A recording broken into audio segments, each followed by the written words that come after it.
Bonjour à toutes et à tous, soyez les bienvenus dans ce quatrième épisode de la présentation des pays à la Coupe du Monde 2026. Vous en avez l'habitude désormais, dans ce format on évoque deux groupes par vidéo, soit 8 pays qui participeront au mondial cet été. Et aujourd'hui on parle des groupes G et H. Si vous avez suivi les premiers épisodes, vous le savez déjà, mais au moment où j'enregistre ces vidéos, certaines sélections n'ont pas encore dévoilé leur liste des joueurs qui seraient appelés pour la Coupe du Monde 2026. Il pourrait donc y avoir quelques petites incohérences, mais j'essaie évidemment de faire au mieux. En attendant, moi je vous souhaite une très bonne vidéo.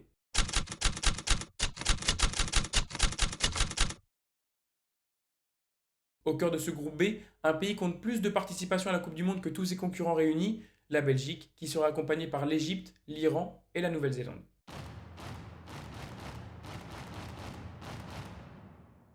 Après avoir pris part à la Coupe du Monde à 14 reprises, la Belgique aimerait bien goûter à une finale. Au palmarès, seulement deux demi-finales, en 1986 et en 2018. Il y a 4 ans, les Diables Rouges s'étaient fait piéger dans un groupe qui semblait plutôt abordable, avec le Maroc et la Croatie, finalement tous deux demi-finalistes de l'édition 2022. Autrement pour les Belges, c'est un quart de finale et 5 huitièmes de finale. Porté par son sélectionneur Rudi Garcia, la Belgique devrait tout de même mieux s'en sortir cette année, avec des adversaires encore plus faibles présents dans son groupe, dont on parlera tout à l'heure. Plusieurs joueurs d'expérience feront partie du voyage en Amérique, et ce à tous les niveaux, que ce soit dans les buts, avec le portier du Real Madrid Thibaut Courtois, en défense avec Thomas Meunier de Lille, le milieu de Naples, Kevin De Bruyne aussi, ou encore le meilleur buteur de la sélection, Romelu Lukaku, lui aussi joueur de Naples. Le tout sans oublier le défenseur de Francfort Arthur Théâtre, les milieux d'Aston Villa Onana et Tillmans, le capitaine des Belges, ou encore en attaque Doku de City et Trossard d'Arsenal. En plus de Meunier, on retrouve trois autres représentants de la Ligue 1, Penders et Moreira de Strasbourg, mais aussi Fernandez Pardo, auteur d'une très belle saison avec Lille et qui, selon moi, sera surveillé tout au long de la compétition.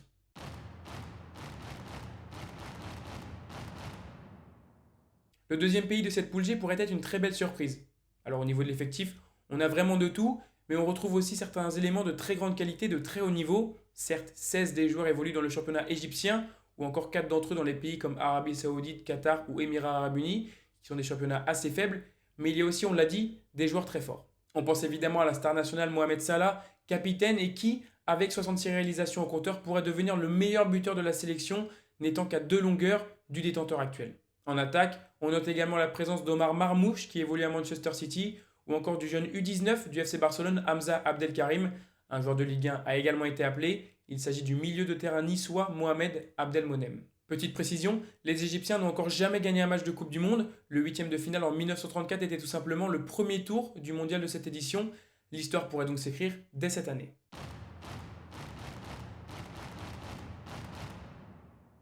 L'Iran sera bien présent au mondial 2026, malgré des menaces de boycott en raison de son conflit géopolitique avec les États-Unis, l'un des pays hôtes de la compétition. A l'instar de l'Égypte, de nombreux joueurs qui évoluent dans le championnat iranien, on en compte 18 parmi les 26 retenus dans cette sélection. On notera également la présence de Mehdi Taremi, évidemment la star de l'Iran qui évolue du côté de l'Olympiakos. Pas de représentant en revanche pour la Ligue 1, même si on notera la présence de Saman Ghoddos qui joue maintenant aux Émirats Arabes Unis et qui a connu le championnat de France avec le maillot d'Amiens. Pour la Team Melli, c'est 6 participations à la Coupe du Monde pour 6 éliminations dès les phases de poule en 78, 98, 2006, 2014, 2018 et 2022. Petite particularité, les Iraniens ont inscrit 6 buts lors des 2 dernières éditions de la Coupe du Monde, dont 5 dans le temps additionnel. Voilà, vous faites ce que vous voulez de la stat, mais au moins vous l'avez.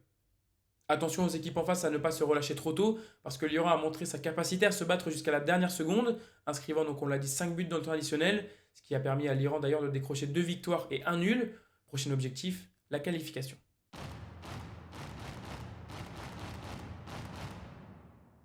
On conclut ce groupe G avec la Nouvelle-Zélande, qui n'est autre que la dernière nation du classement FIFA présente à cette Coupe du Monde, avec la 85e place, derrière notamment Haïti, 83e, ou encore Curaçao, 82e. L'objectif premier des Néo-Zélandais ne sera évidemment pas la qualification, mais bien de décrocher une première victoire dans son histoire en Coupe du Monde. Durant leur première participation en 1982, les Kiwis n'ont pas réussi à empocher le moindre point, chose qu'ils ont réussi à faire en revanche lors de leur deuxième épopée en 2010, avec 3 matchs nuls en autant de matchs de poule, manquant d'ailleurs de très peu la qualification au tableau final.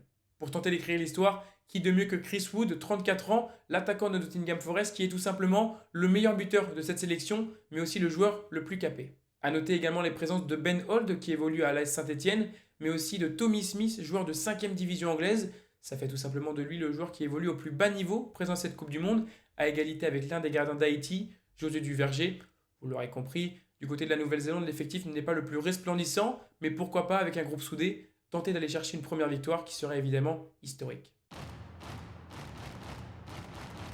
La Belgique devrait quand même s'en sortir assez facilement dans ce groupe G, avec des joueurs qui évoluent pour la quasi-totalité au haut niveau. La plupart d'entre eux connaissent déjà également la Coupe du Monde.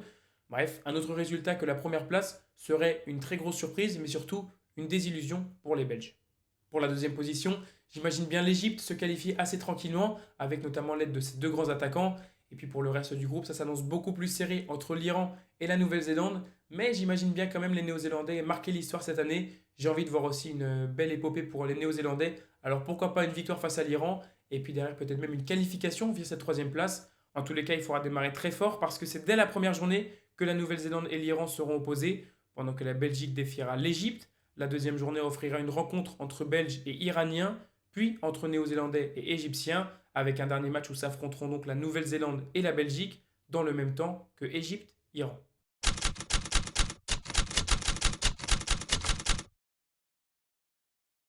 Huitième groupe de cette Coupe du Monde, le H avec de grosses différences de niveau entre l'Espagne, vainqueur de l'Euro 2024, et les autres équipes, le Cap-Vert, l'Arabie Saoudite et l'Uruguay.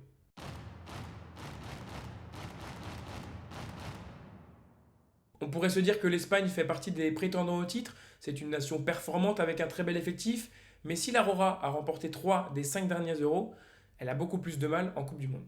Alors oui, il y a bien eu cette victoire finale avec la Coupe du Monde remportée par les Espagnols en 2010, mais tenez-vous bien, c'est la seule fois de son histoire où l'Espagne a atteint le dernier carré de la Coupe du Monde.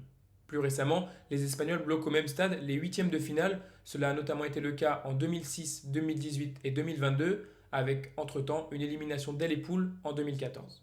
Malgré ce palmarès loin d'être impressionnant, force est de constater que la sélection espagnole fera partie des favoris pour la victoire finale, avec un effectif de très grande qualité dans lequel on ne retrouve aucun joueur du Real Madrid. En revanche, 8 d'entre eux viennent du FC Barcelone, 17 évoluent en Liga. Parmi les Barcelonais, on note notamment la présence des milieux de terrain Gavi et Pedri, les attaquants Torres et Olmo, ou encore bien évidemment la jeune pépite Lamine Yamal, qui sera scrutée de près et attendue pour porter l'Espagne le plus loin possible dans cette Coupe du Monde.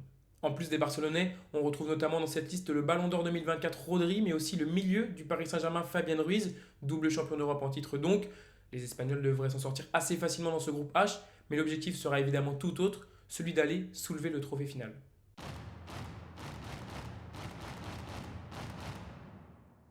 Les ambitions du Cap-Vert seront bien différentes et c'est tout à fait normal, puisque c'est tout simplement la première fois de leur histoire que les requins bleus participeront à la Coupe du Monde, eux qui courent après une qualification depuis 6 éditions maintenant. Bon, honnêtement, on ne va pas s'attarder très longtemps sur ce pays et sur cet effectif où il n'y a pas grand-chose à retenir, si ce n'est la présence de Ryan Mendes, joueur le plus sélectionné avec 97 convocations. C'est également lui le meilleur buteur du Cap-Vert avec 22 réalisations.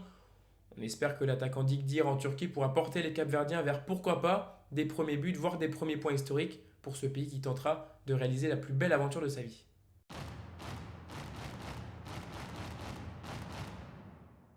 L'Arabie Saoudite comptera parmi son effectif un joueur de Ligue 1, Saoud Abdoulhamid, défenseur de Lens.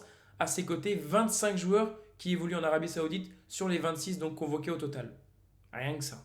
Autant vous dire qu'il n'y a pas beaucoup d'expérience concernant le haut niveau pour rivaliser avec des équipes comme l'Espagne, mais plusieurs joueurs évoluent tout de même dans certains clubs comme Al Nasser, Al Hilal ou Al Ahly, les meilleurs du pays en Arabie Saoudite, et l'entente sur le terrain pourrait les aider à performer tout de même dans ce groupe H. Rappelez-vous, en 2022, les Faucons Verts avaient créé la stupeur générale en s'imposant lors de la première journée de la Coupe du Monde face à l'Argentine de Lionel Messi, futur vainqueur de la compétition.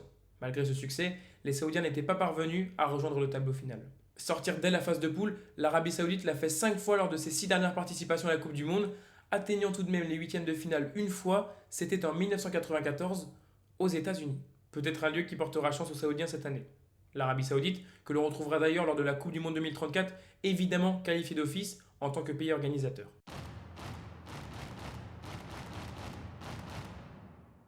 On conclut ce groupe H avec l'Uruguay, vainqueur de la compétition à 2 reprises en 1930 et 1950, mais qui depuis n'a plus jamais retrouvé la finale de la compétition.